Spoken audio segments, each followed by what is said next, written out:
I don't even know how to start this anymore. Today I was banned on Twitter.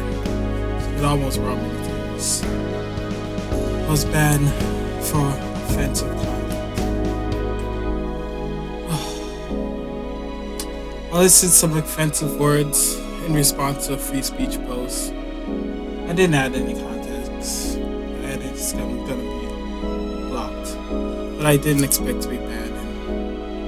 And right now I have to reach out.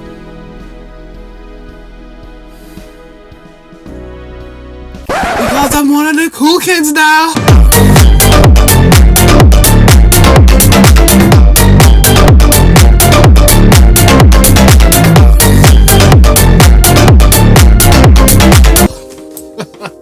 If anyone actually thought I was gonna care if I got banned on Twitter, well, I spend most of my time on Twitter arguing with people for fun, actually. I generally leave them halfway through, and I make sure I do not block anyone. I'm blocked by quite a few people, though, because generally halfway through the conversation, I will notice that the tweets start disappearing because people involved start banning. Well, I mean, not banning, but blocking.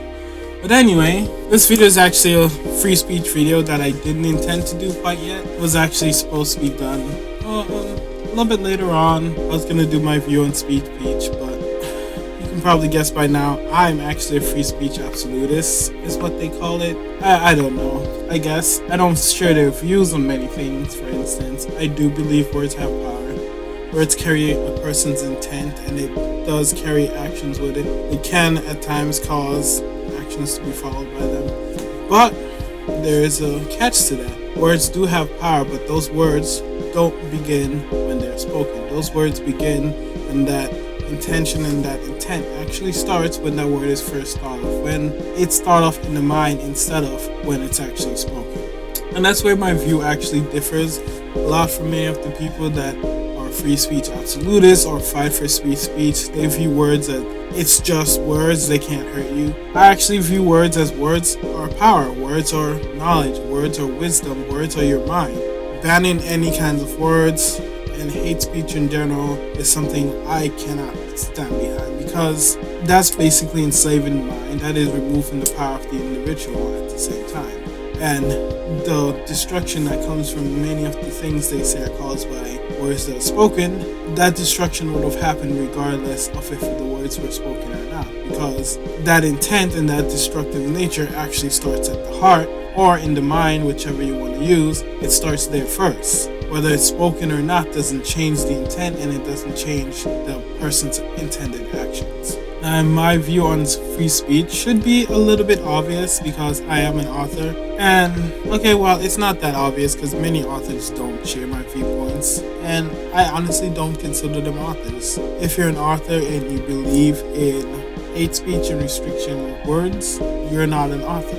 A part of what it means to be an author to me is having a way with words, being able to create a world that someone can see with just words only. That is part of what it means to be an author to me. Being able to paint a picture with just words only. Being able to make someone see the same thing you see, but only use words. Because of this, banning words is something that is very dangerous for authors in general, because once the words are banned, we can no longer paint a solid picture that we want to paint. We can no longer paint the picture we intend to paint originally, because the words that we need to paint it, some of them cannot be used. And because of this, I do not see free speech as a delicate balance of words that should be used and words that shouldn't be used, words that can and cannot be used. I see free speech as the words that we use, they should all be allowed. No word should be banned, no word should be censored. There is no point because the intent is still there.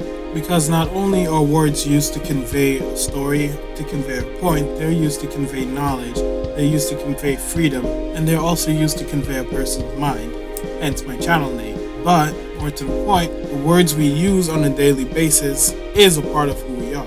Banning those words, banning any words at all, you may think, well, it'll make society a better place, but in actuality, it does not change any part of society. It actually suppresses someone's freedom. And when someone's freedom is suppressed, anger builds up within them, and you get things like people committing mass shootings, people being violent, white supremacists, apparently, the way hate rallies, and all these things, all because you suppress the person's freedom. They weren't allowed to speak, and in many times their words are met with violence when they had no violent intent in the first place. They just wanted to say what was in their mind. They wanted to be heard, but instead their silence and violence erupted, all because words are taken away.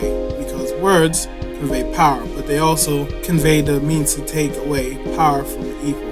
They convey the means to take away power from something that would otherwise be destructive. A few words can stop a war, a few words can start a war. But if words are banned and a war starts, how is it going to be stopped? There's no one to speak up against it, and that is the problem with censorship and hate speech and all these other things. And another thing that I actually say, which I think Jordan Peterson was the first one to say it, or at least he said something similar, is all speech is hate speech. No matter what you say, that can be taken in an offensive way and be construed as hate speech.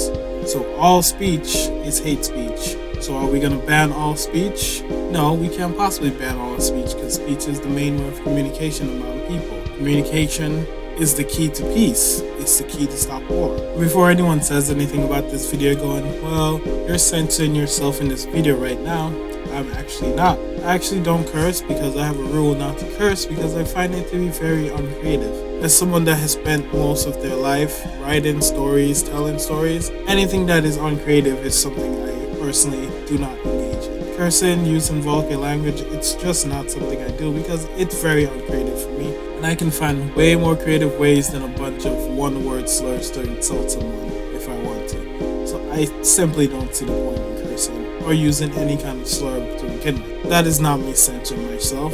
I simply find it uncreative. I do not believe anyone else should have to do what I do, because honestly, everyone's not going to view cursing the same way as I do. Then they're not going to see words that I say as slurs.